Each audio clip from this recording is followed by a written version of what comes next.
Video में वही बात करने वाले हैं जो तुमने वीडियो के थंबनेल और टाइटल पर देखा है। मैं तुमसे एक ऐसी चीज़ शेयर करना चाहता हूँ जो शायद तुम्हारे अंदर बहुत बड़ा बदलाव ला सकती है।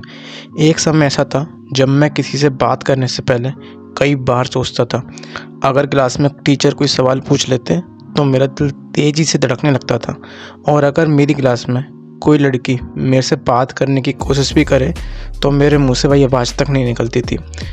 कभी कभी तो इतना डर लगता था कि आवाज़ तक मेरी कांपने लग जाती थी।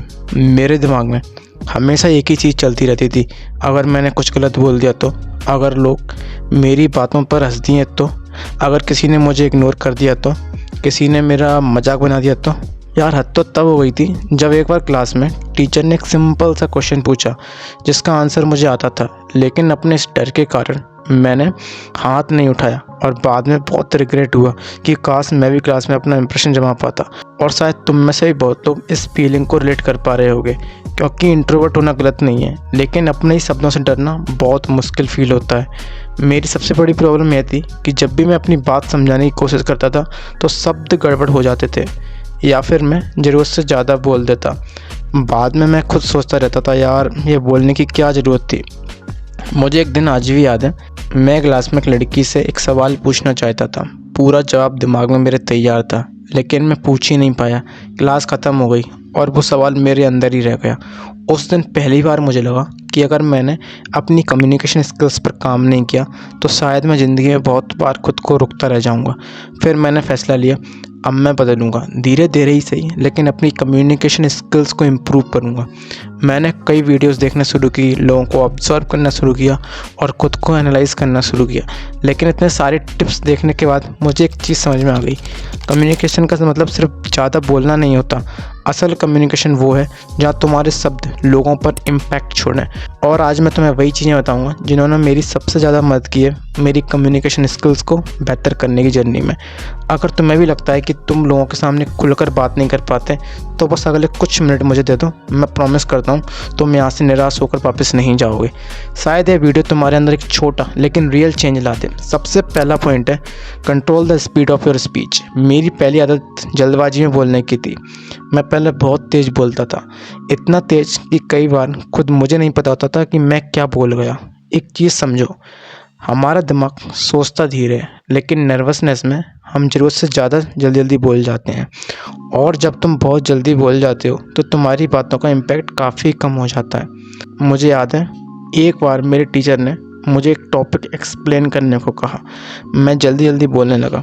मैं सोच रहा था कि मैं बहुत अच्छा एक्सप्लेन कर रहा हूँ, लेकिन पूरी क्लास कंफ्यूज हो गई। फिर टीचर ने सिर्फ एक लाइन कही, थोड़ा धीरे बोलो, लोगों को समझने दो। और सच बताऊँ, उसी समय मुझे रियलाइज़ हुआ कि कम्युनिकेशन कोई रेस नहीं है। धीरे बोलने का मतलब बोरिंग नहीं होता है, धीरे और आराम से बोलने का मतलब होता है हर शब्द को वैल्यू देना। जब तुम थोड़ा स्लो बोलते हो तो तुम्हें सोचने का टाइम मिलता है, तुम कम से कम गलतियां करते हो और तुम्हारी बातें ज़्यादा मैच्योर लगती हैं। तुमने नोटिस किया होगा, जितने कॉन्फिडेंट लोग होते हैं वो कभी भागकर या हड़बड़ी में नहीं बोलते, वो रुक कर बोलते हैं, हर लाइन को महसूस करते हैं। अगर तुमने पीकी ब्लाइंडर्स देखी है तो तुमने नोटिस किया होगा कि थॉमस शेल्बी कैसे बोलता है। वो हर शब्द सोच समझ कर ही बोलता है, इसलिए उसकी छोटी लाइन भी काफ़ी इम्पैक्टफुल लगती है। अब इसका मतलब ये नहीं है कि तुम किसी कैरेक्टर की कॉपी करना है, बस इतना समझना है कि स्पीड कंट्रोल करने से तुम्हारी बातों का असर बढ़ता है। लेकिन रुको, सिर्फ बोलना ही काफ़ी नहीं है। एक और चीज़ थी जिसने मेरी कम्युनिकेशन को काफ़ी इम्प्रूव किया था, जो कि मैं तुम्हें अगले पॉइंट में बताने वाला हूँ, जो कि दूसरा पॉइंट है, use pauses instead of fillers. पहले जब भी मैं बात करता था मैं हर बार मतलब जैसे फिलर्स यूज़ करता था, और शायद तुम भी करते होगे। असल में फिलर्स तब आते हैं जब हमारा दिमाग अगला सेंटेंस सोच रहा होता है, लेकिन साइलेंस से डरने की वजह से हम कुछ ना कुछ बोल देते हैं। मुझे एक बार अपने एक दोस्त के साथ हुई डिस्कशन याद है। मैं एक टॉपिक एक्सप्लेन कर रहा था, लेकिन इतने फ्लर्स यूज़ कर दिए कि वो हंसकर बोला, भाई तू सोच रहा है या बोल रहा है।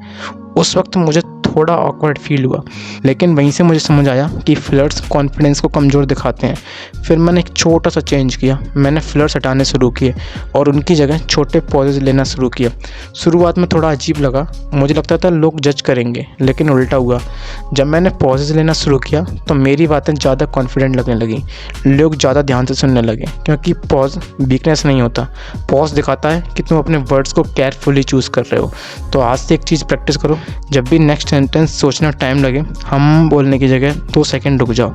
शुरुआत में थोड़ा ऑकवर्ड लगेगा, लेकिन धीरे धीरे यही हैबिट तुम्हें कॉन्फिडेंट स्पीकर बना देगी। अब धीरे बोलना और फ्लर्ट्स अवॉइड करना, ये दोनों चीज़ें मैंने लगातार प्रैक्टिस की और धीरे धीरे मुझे एक और चीज़ समझ आई, प्रैक्टिस तभी काम करती है जब तुम्हें पता हो कि क्या इम्प्रूव करना है। कई लोग सिर्फ बोलते रहते हैं लेकिन अपनी गलतियां ऑब्जर्व नहीं करते। अगर तुम्हें सच में अपनी कम्युनिकेशन इम्प्रूव करनी है तो खुद को सुनना शुरू करो, अपनी आवाज़ को मोबाइल में रिकॉर्ड करो, नोटिस करो तुम कितनी जल्दी बोलते हो, कहाँ फ्लर्ट्स आते हैं, कहाँ तुम नर्वस हो जाते हो। यही वो पॉइंट है जहाँ से इम्प्रूवमेंट शुरू होता है। और आज ऑनेस्टली मैं पहले से कई ज़्यादा कॉन्फिडेंटली अपनी बात लोगों के सामने रख सकता हूँ। ऑफकोर्स अब भी मैं परफेक्ट नहीं हूँ, अभी भी कभी कभी नर्वसनेस होती है, लेकिन फ़र्क बस इतना है, अब मैं डर की वजह से चुप नहीं रहता। अगर तुम भी आज से छोटी छोटी चीज़ों पर काम करना शुरू कर दोगे तो धीरे धीरे तुम्हारी बातों में भी कॉन्फिडेंस आने लगेगा। देखो, कम्युनिकेशन स्किल्स एक दिन में कभी इंप्रूव नहीं होती, लेकिन हर छोटी प्रैक्टिस तुम्हें बेटर बनाती है। और अगर तुम यहाँ तक वीडियो में आ चुके हो तो इसका मतलब ये है कि तुम जेन्युइनली खुद को इम्प्रूव करना चाहते हो। आजकल ज़्यादातर लोग सिर्फ शॉर्ट एंटरटेनमेंट कंज्यूम करते हैं, लेकिन तुमने अपने ऊपर काम करने के लिए टाइम निकाला और यही चीज़ तुम्हें बाकी लोगों से अलग बनाएगी। अब मैं तुमसे एक सवाल पूछना चाहता हूँ, तुम्हें सबसे ज़्यादा हेजिटेशन कहाँ फील होती है, क्लास में या फिर नए लोगों से बात करते वक्त या फिर अपनी बात ओपनली रखने में? नीचे कमेंट करके ज़रूर बताना, मैं जेन्युइनली कमेंट्स पढ़ता हूँ और हो सकता है तुम्हारी समस्या मेरी अगली वीडियो का टॉपिक बन जाए। और अगर तुम्हें लगता है कि ये वीडियो तुम्हारी किसी दोस्त की भी हेल्प कर सकती है तो प्लीज़ उसे ज़रूर शेयर करना, क्योंकि कभी कभी एक छोटी सी एडवाइस किसी की पूरी पर्सनैलिटी बदलने की शुरुआत बन जाती है। तब तक के लिए कीप इम्प्रूविंग योरसेल्फ। बाय।